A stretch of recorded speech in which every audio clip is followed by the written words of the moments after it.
I turned this feral little trash panda into a rotational, repeating, seamless pattern, and you can do it too, because even little feral raccoons need their snacky snack and their pumpkin pie treats.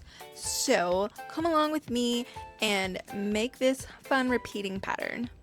I'm just finishing up one of my PNG raccoons for my PNG challenge that I decided to challenge myself to because I'm just cool like that and I love giving myself extra work.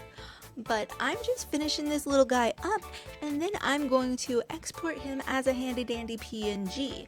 So he's going to have a transparent background and he started his life as a nice large chunky canvas size. You can go ahead and do a 12 by 12 300 DPI. I work in RGB, you can work in CMYK. You do you, boo.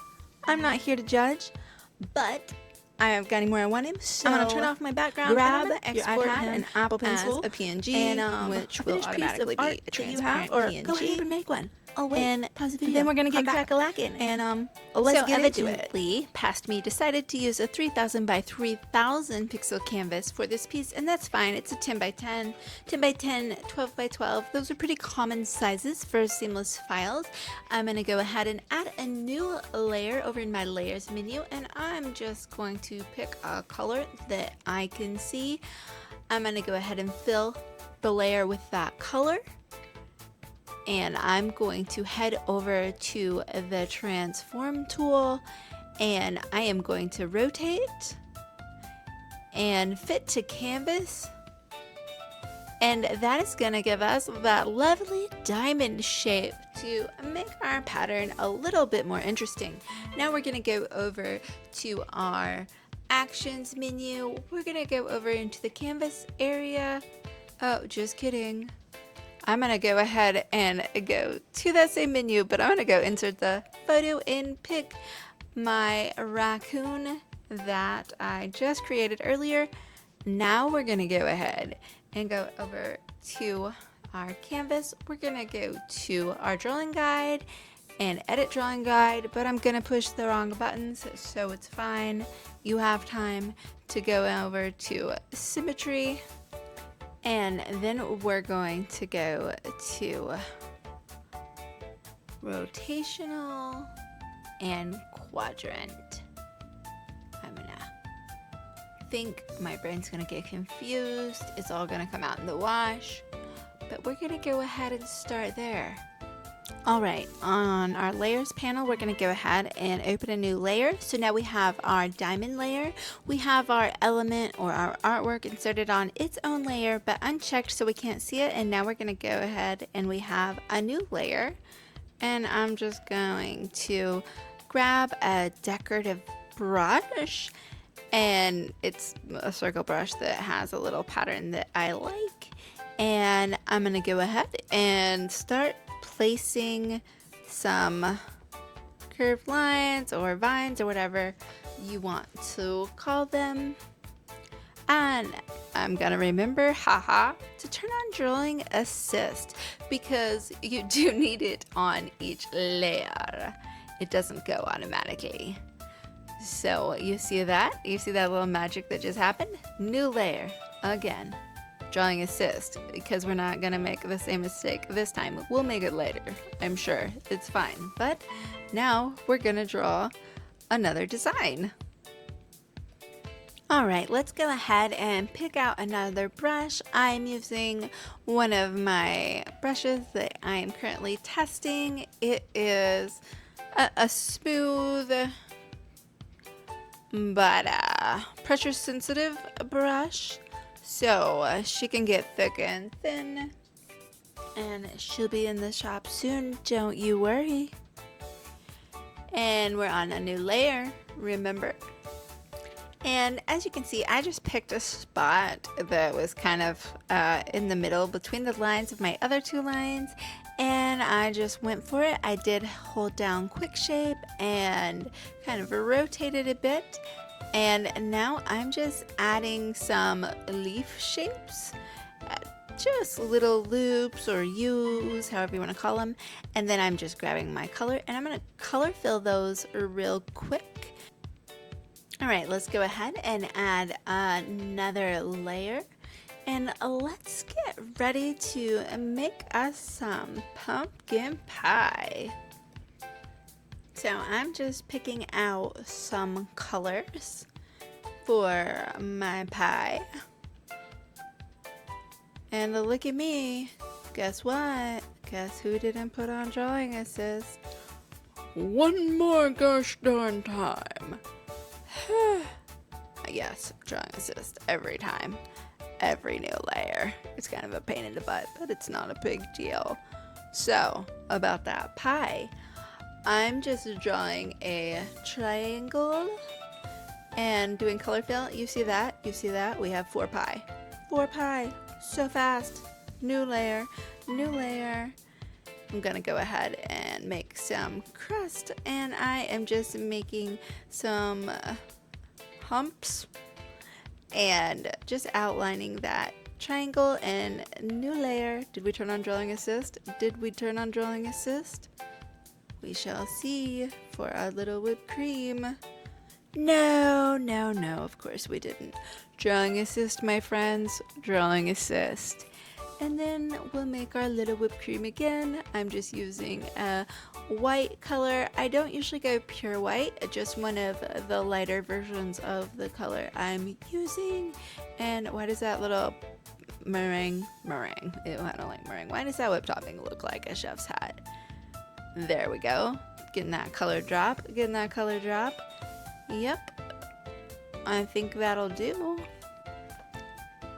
Alright, let's go ahead and insert our element, in my case, my little feral raccoon.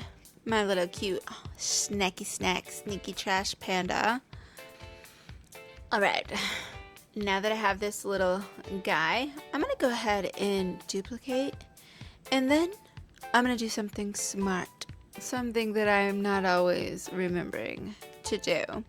I'm gonna go ahead and select all these, and yes, I could have went to the new select all feature and then just unselected the one I didn't want, but that's okay. Anyways, I just went ahead and grouped all of my originals so I can shrink this guy down and put him where I want him. But basically, in case I make a mess, I still have the nice, large, chunky elements that I want. So I'm just moving this guy around, playing with him a bit, getting him a nice spot. Now that I have him at a good size, let's go ahead and duplicate him. And then I'm just going to move him around the screen and get him where I want him.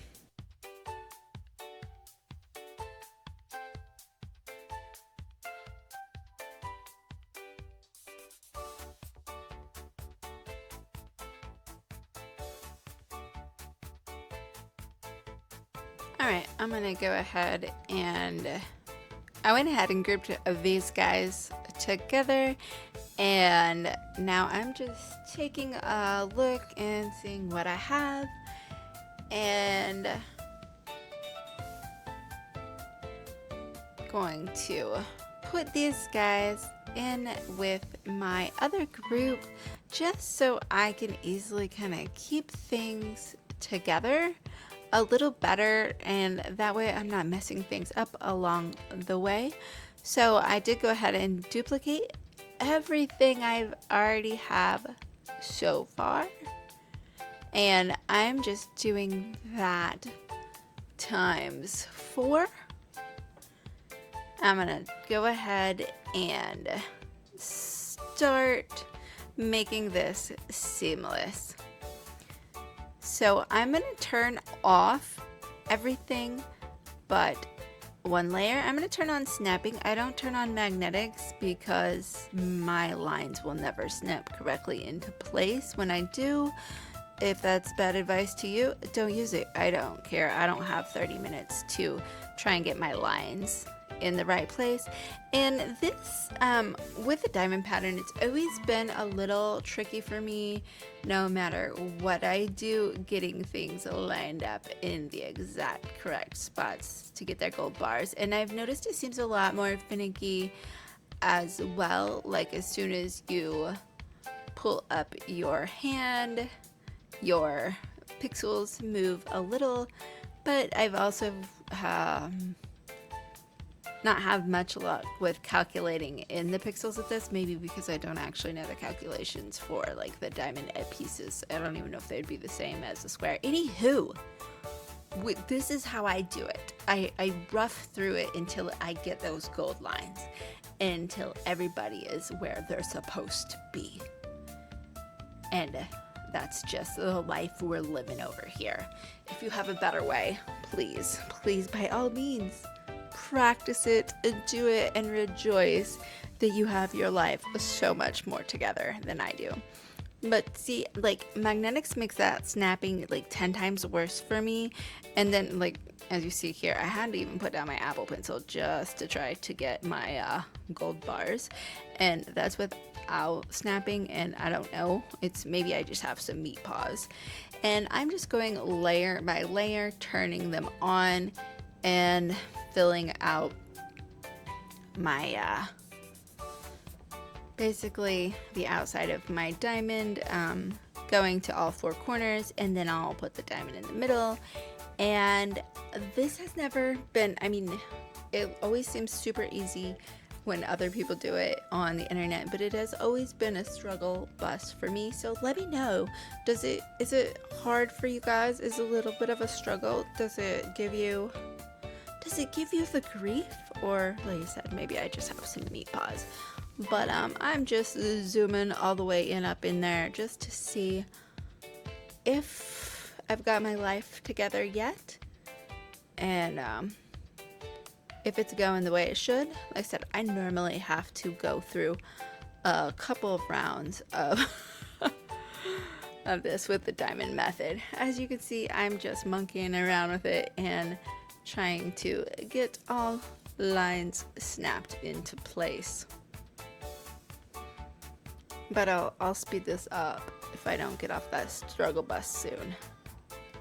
Alright, I'm just gonna put that middle diamond back and go ahead and duplicate it so I'm not using my original again, and I'm just going through and checking to see if I'm missing anything, to see if anything's not lining up. And if I was actually going to turn this into a pattern, I'd probably change those raccoons around, or maybe add something different or something else. It looks a little funny with just the two raccoons back to back, but I don't know, maybe somebody likes that. But this was just for showing you guys what a pattern is. So I'm gonna go ahead and go into each group and delete the diamond piece from each. As you can see, it slowly going away. I'm going to be going to each group and deleting that piece, and just one by one swipe delete till all of that diamond background is gone.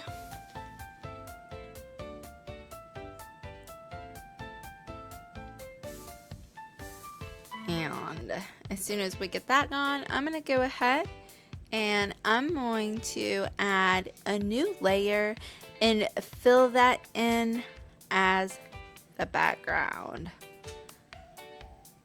I have so many layers here. I'm just checking. I'm just going through them all to find out where I've missed. That was just on the original that I didn't want to mess up. So I'm turning off the background color that comes native in Procreate, going up and adding that new layer and pulling it to the bottom. And then I'm going to go ahead and pick a fill color and then just play around until I get a color that I like. So I'll go ahead and speed through that. Alright, now that I have a color I like, I'm just going to use 3 fingers, swipe down. I'm going to copy and paste. And this is my tile, and what I'm going to do now is I'm just going to take it up to the top, turn everybody else off, and duplicate it, because right now I'm going to just test this tile and make sure that it's actually seamless. So I'm going to duplicate the small tile I just made, or square, and I'm going to snap it into place next to the other one. I'm going to merge those two together. I'm going to duplicate that again and pull it down. Get my grid lines, my gold lines, my gold bars, whatever you want to call them. And just turning everybody off so it is easier to see. And then I'm going to pull that down one more time to snap it in place. Alright, now it's time to get all up and personal, zooming in, looking around, seeing if I have any white lines, anything that shouldn't be there. I need to turn off that guideline under my wrench so that it's not obscuring anything. And I'm just gonna zoom in and zoom out. There we are. And then you can also pop this into a pattern checker to make sure you're not missing anything that's wonky. But there you are, is a finished pattern. Like I said, if I was actually going to use this and turn it into something, I would probably move those raccoons around a little bit. But this was really just to show you what it could look like on some finished clothing and how to make a rotational pattern. And obviously my time is up because that's the second interruption in 2 minutes. Now, are you a cat? Okay. Alright guys, that's gonna be it for today. Make sure and grab a look at the description. I'll go ahead and leave you my digital drawing guide without overwhelm so you can get feeling confident in those drawing skills if you're still needing some help. And make sure you subscribe. It's free, and I'll be here again soon.